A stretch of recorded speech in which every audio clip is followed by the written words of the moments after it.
जब बात हो चाइनीज़ फूड की और उसमें भी बात हो स्प्रिंग रोल की तो हर पार्टी की शान ये बच्चों की मुस्कान ये ताजगी से भरी सब्जियां स्वाद का अद्भुत संसार ये जब बैठे हो दोस्तों के साथ मिल जाए चाउमीन और स्प्रिंग रोल एक साथ तो भाई हो जाती है वाह वाह।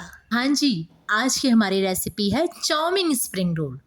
तो स्वागत है आपका होममेड बाय निशा में। चलिए शुरू करते हैं हमारी आज की रेसिपी चाउमीन स्प्रिंग रोल। ना घोलना ना फैलाना, बिल्कुल सिंपल रेसिपी से आज हमें है चाउमीन बनाना। तो पहले हमने इसका आटा लगाने के लिए लिया है अप्रॉक्स 1 कटोरी जितना मैदा। उसमें मैंने डाला है 1 चम्मच जितना रिफाइंड ऑयल और नमक हाफ स्पून और यू कैन से स्वाद के अनुसार। मिश्रण को करिए अच्छे से मिक्स। थोड़ा सा लीजिए पानी और लगाइए इसका आटा। आटा ना तो रोटी के आटे की तरह सॉफ्ट हो और ना ही पूड़ी की तरह टाइट। आपको मीडियम लेवल का आटा लगाना है और उसे स्लैब पे रख के एज ए रोलिंग पिन की तरह थोड़ा सा फैलाते हुए 2 से 5 मिनट तक गूंद लीजिए। क्योंकि मैदा थोड़ा सा टाइट होता है इसलिए उसे फ्लफीनेस देने के लिए ऑलवेज उस पर हल्का सा ऑयल लगाइए और किसी कपड़े से या किसी बर्तन से ढक के उसे अगेन 10 से 15 मिनट तक रेस्ट करने दीजिए। अब आप लीजिए चाउमीन आप नॉर्मल मार्केट वाला कोई भी ले सकते हो। उसके बाद आप लीजिए एक बर्तन और उसमें डालिए अप्रॉक्स 1 से 1.5 गिलास जितना पानी। अच्छे से उबलने दीजिए। जब उसमें बुलबुले आ जाएं तो उसमें डालिए नमक और फिर ऐड ऑन कीजिए अपनी चाउमीन। यहाँ पे नॉर्मली मैंने हक्का नूडल्स वाली चाउमीन आती है ना, मैंने वही वाली काम में ली है और इसे अच्छे से अप्रॉक्स 1 से 2 मिनट के लिए तेज़ आंच पे पकने दीजिए। उसके बाद आप इसे चेक करिए। जब आप इसे खींचते हो तो ये आराम से टूट जानी चाहिए। ये देखिए, अगर ये इस तरह से आराम से टूट रही है मतलब आपकी चाउमीन जो है अच्छे से पक चुकी है।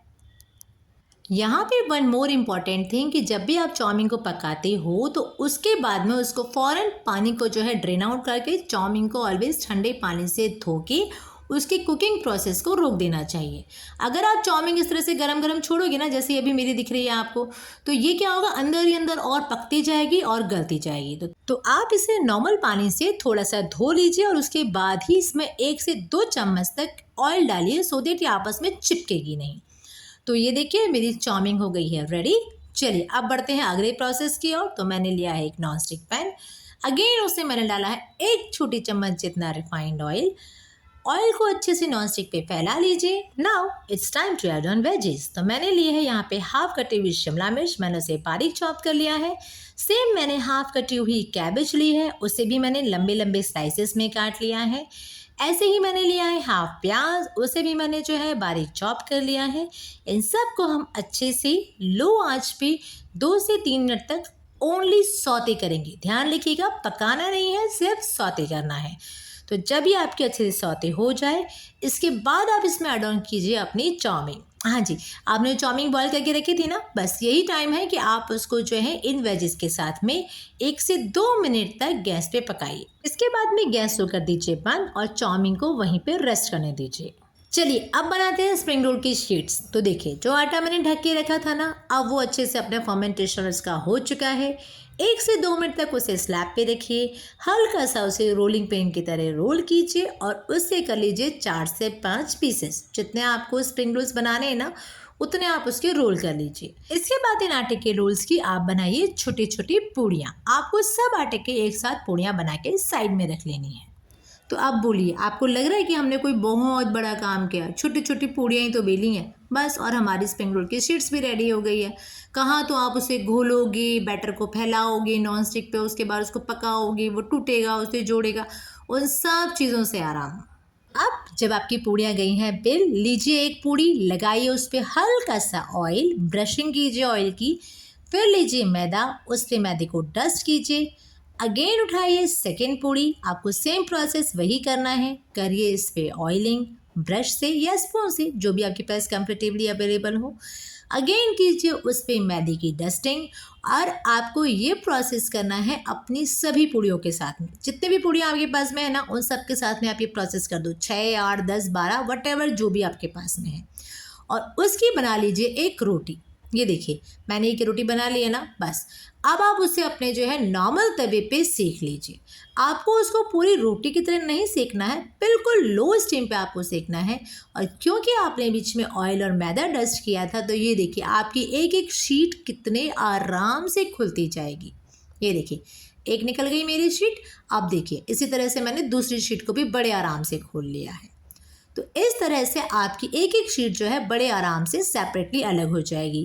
बस अब आप इसे क्लिंग रैप करो या किसी अच्छे से एयर टाइट कंटेनर में इसे बंद करके रख लो।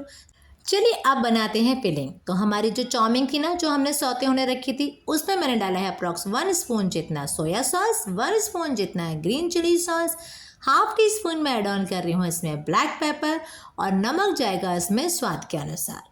अगर आप चाहें तो आप इसमें रेड चिली सॉस भी ऐड ऑन कर सकते हैं और ग्रीन चिली भी ऐड ऑन कर सकते हैं, अगर आप स्पाइसी पसंद करते हैं तब ओनली। लास्ट एंड फाइनल मैं इसमें ऐड ऑन कर रही हूँ चाइनीज़ नमक अजीनोमोटो अप्रॉक्स 1 पिंच जितना। नेक्स्ट हम इसमें ऐड ऑन करेंगे हमारा टमाटो केचप। ये मैं ऐड ऑन कर रही हूँ 2 चम्मच जितना। अगर आप बच्चों के लिए बना रहे हो तो आप 2 की जगह 3 या 4 चम्मच क्वांटिटी भी ऐड ऑन कर सकते हो, बिकॉज बच्चों को ना मीठा बहुत पसंद होता है। और अगर स्प्रिंग रोल के अंदर मीठा मीठा चाउमीन हो जाए तो वाह जी वाह। तो ये लीजिए, इसी के साथ में हमारा जो चाउमीन का बैटर है वो तैयार हो चुका है। साथ में मैंने बनाई है मैदे की स्लरी। 2 चम्मच मैदा, 3 चम्मच पानी, घोल लीजिए। ये लीजिए मैदे की स्लरी भी हो गई है रेडी।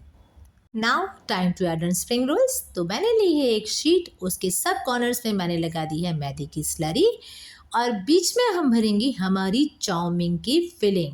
फिलिंग अच्छे से भरिए, बिकॉज हमारी जो रोल बनाई है, जो हमने रोटी बनाई है, ये काफ़ी बड़ी है। तो अच्छे से आप इसमें फिलिंग भरिए। कोने पे अगेन लगाइए थोड़ी सी मैदे की स्लरी, कॉर्नर्स को कीजिए बंद, सामने से थोड़ी सी और लगाइए स्लरी, और टाइट हैंड से खींचते हुए उसे पीछे की ओर लेकर चाउमीन को अपने इस रोल को रैप कर लीजिए। ये देखिए पीछे अच्छे से आपको खींचना है, वरना ये ना ढीला ढीला सा बनेगा, मज़ा नहीं आएगा खाने का। तो इसे अच्छे से पीछे की ओर खींच के फिर इसे आप रोल पैक कीजिए। तो देखिए इस तरह से मेरा एक रोल हो गया है रेडी। अब ऐसे ही मैंने अपने सारे रोल तैयार कर लिए हैं। अगर आपके यहाँ इवनिंग में गेस्ट आने वाले हैं ना, आप ये रोल्स बना के मॉर्निंग में फ्रिज में रख दो, बस इस पर आप ना गीला कपड़ा ढक देना, दैट्स इट। ये सॉफ्ट बने रहेंगे, वेजीज फ्रेश रहेंगे क्योंकि वो ऑलरेडी फ्रिज में है ना। तो ये देखिए एक एक रोल मेरा कितना अच्छे से सेट हो गया है ना, बस। और अगर आपको और लॉन्ग टाइम के लिए प्रिजर्व करना है, मतलब अगर आपने आज रोल बनाए हैं और आपको कल उसे यूज़ में लेना है, तो इसे बंद कीजिए एयर टाइट कंटेनर में और फिर डालिए फ्रीज़र में। और जब आपको इसे फ्राई करना हो ना, 30 मिनट्स बिफोर इसे बाहर निकालिए, रूम टेम्परेचर पे आने दीजिए, और फिर डालिए इसे इस तरह से गरम गरम ऑयल में। ऑयल का temperature always low to medium ही रखें, तेज़ ऑयल पे ना पकाएं, वरना शीट ऊपर से तो पकी हुई लगेगी लेकिन अंदर से उसमें क्रंचीपन नहीं आएगा। तो always medium to low steam में ही आप इसे पकाएं।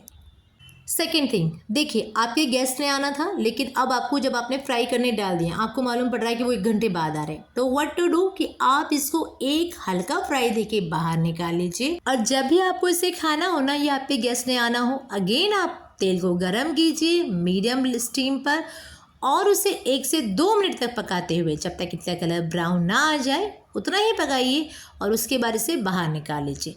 एक फ्राई हम ऑलरेडी इसको दे चुके होंगे, तो आपको उस कंडीशन में इसको सेकंड फ्राई जो है वो बहुत फास्ट देना है, बिकॉज हाफ कुकिंग हो चुकी है, और हाफ कुकिंग जो है हम इसे सर्व करने से पहले कर रहे हैं, right.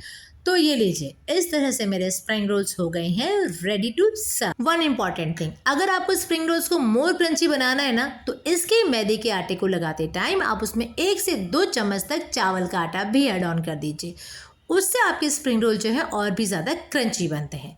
Now it's time for plating. अब हम कह सकते हैं चाउमीन की खुशबू के संग स्प्रिंग रोल्स का स्वाद, दोनों का मिलन हो जाए तो हो जाए खुशियों की बरसात। तो ये देखिए हमारे चाउमीन फिलिंग स्प्रिंग रोल्स हो गए हैं रेडी। सर्व कीजिए इसे शेजवान सॉस या मेयोनीज के साथ। आई नो आपको हमारी रेसिपी अच्छी नहीं बल्कि बहुत अच्छी लगी है, तो इसी बात पे होममेड बाय निशा को लाइक शेयर एंड सब्सक्राइब करना ना भूलें।